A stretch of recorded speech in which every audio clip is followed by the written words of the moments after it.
Le groupe des non-inscrits, vous avez la parole pour 5 minutes maximum.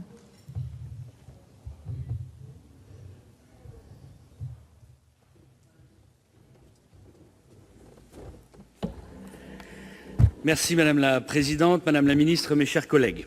Depuis 40 ans, le chômage de masse touche notre pays.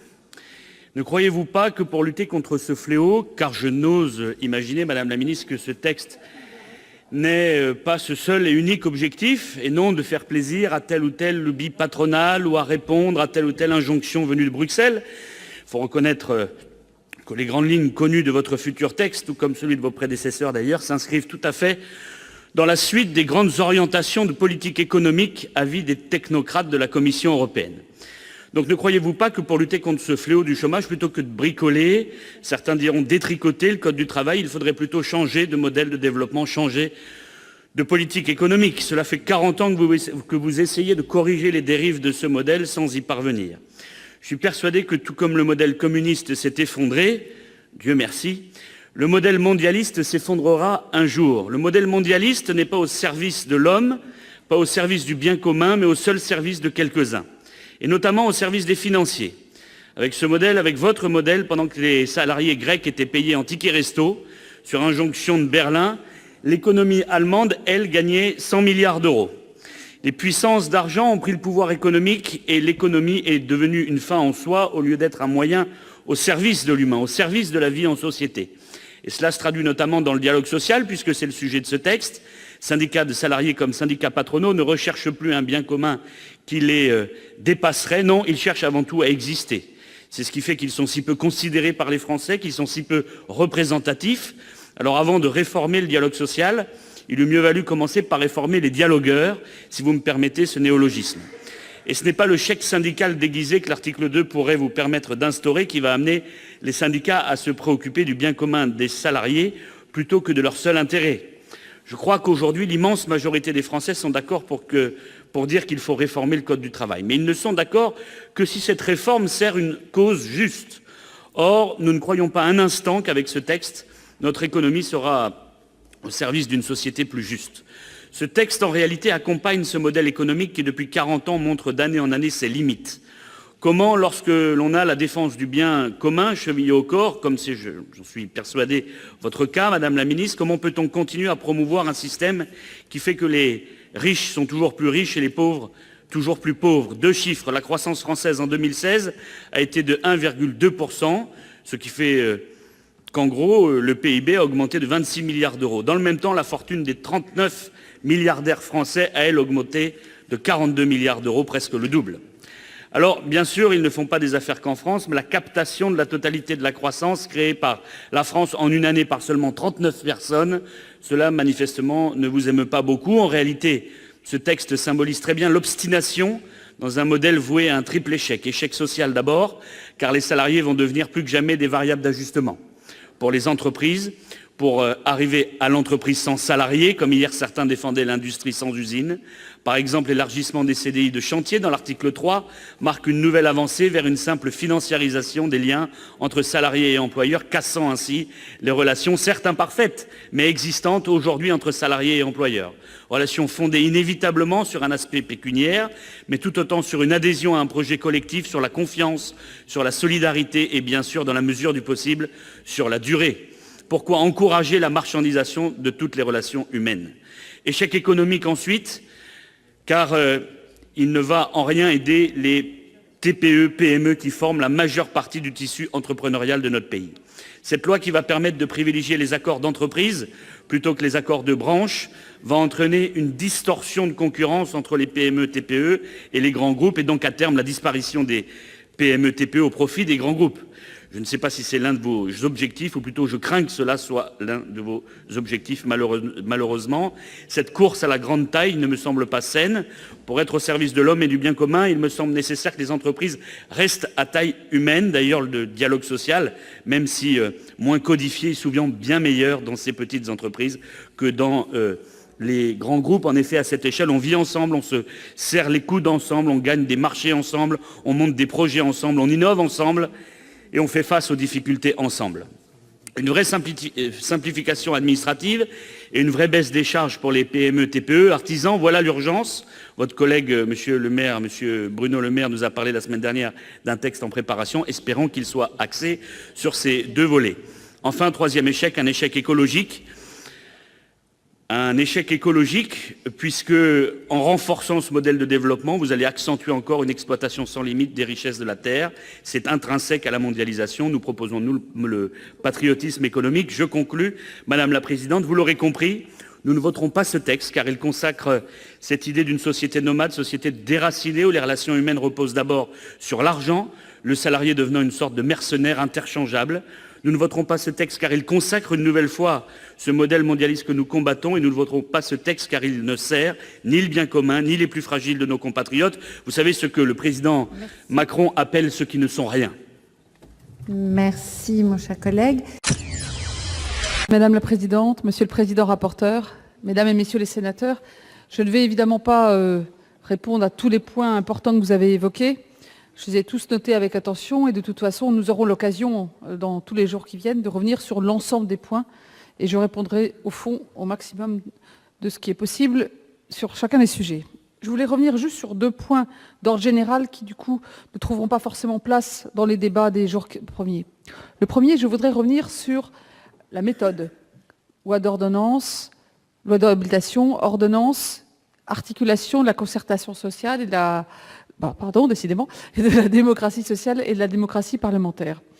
Je crois d'abord que ce choix de méthode était annoncé dès la campagne présidentielle et ainsi que le contenu même principal de cette réforme du Code du travail. Personne n'est pris par surprise.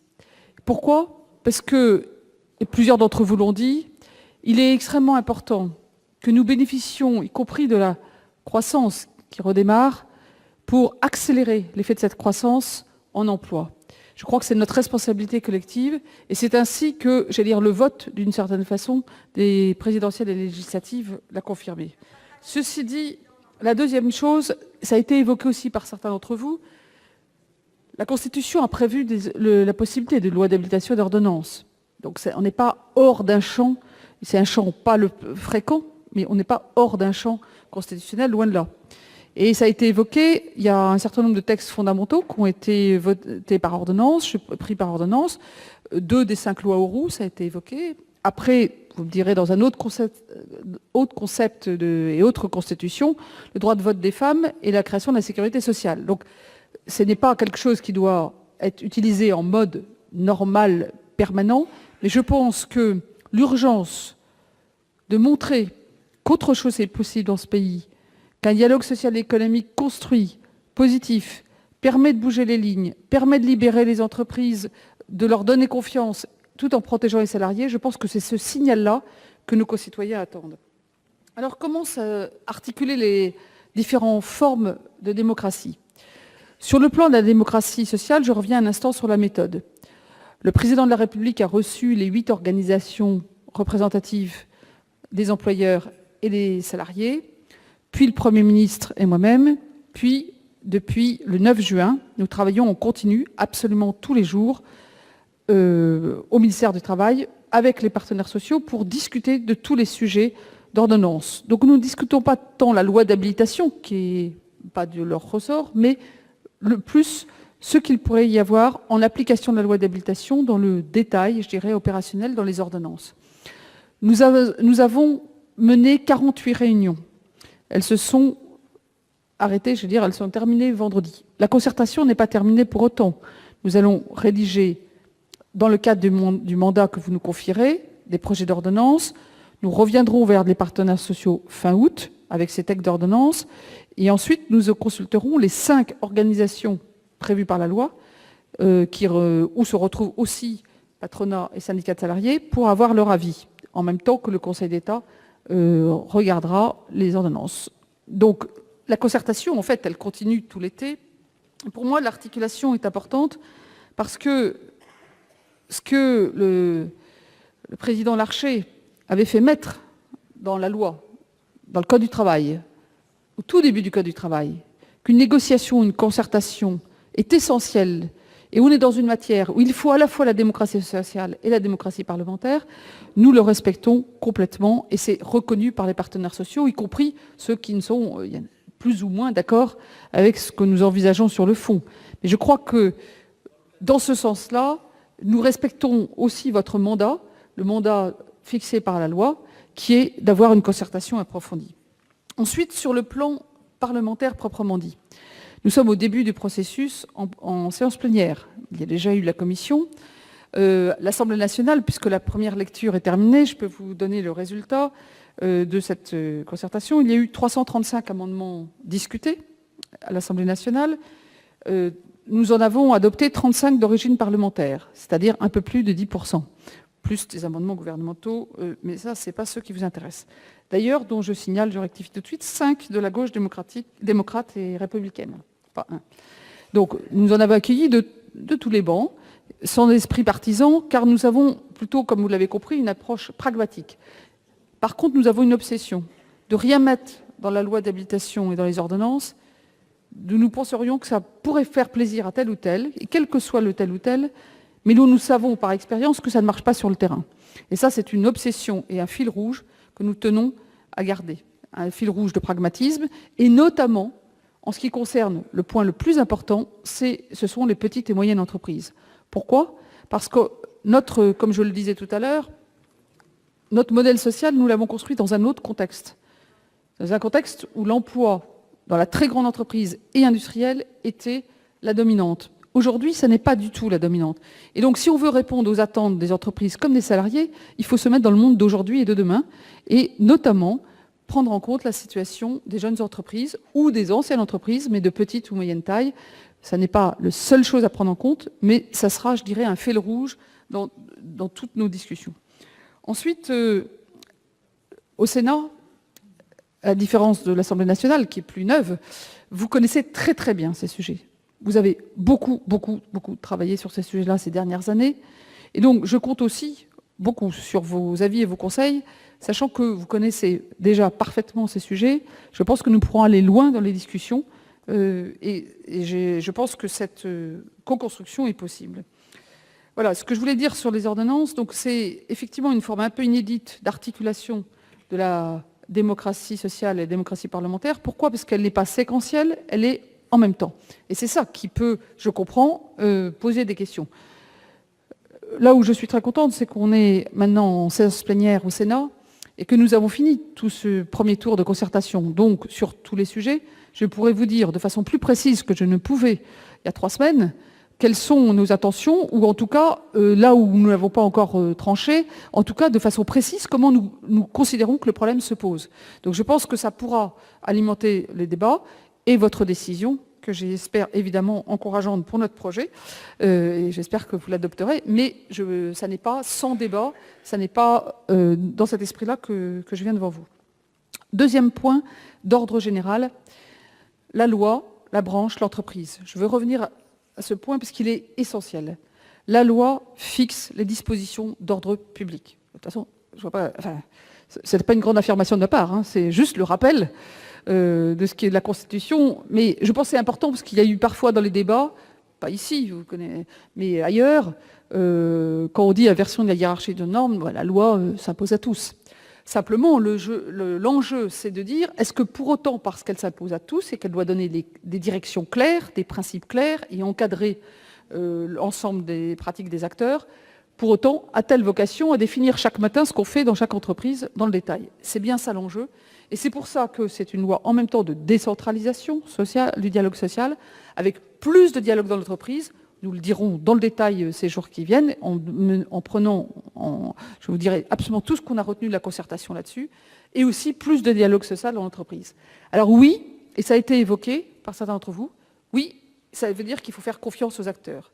Si on croit que ni les employeurs, ni les organisations syndicales, ni les élus du personnel sont des gens valables pour discuter de ce qui les concerne, alors évidemment, dans ce cas-là, il ne faut pas voter cette loi d'habilitation. Si on considère qu'en faisant confiance au meilleur niveau à chaque fois, il y a des sujets où c'est plus la branche qui est pertinente, d'autres c'est l'entreprise, et ça on en discutera.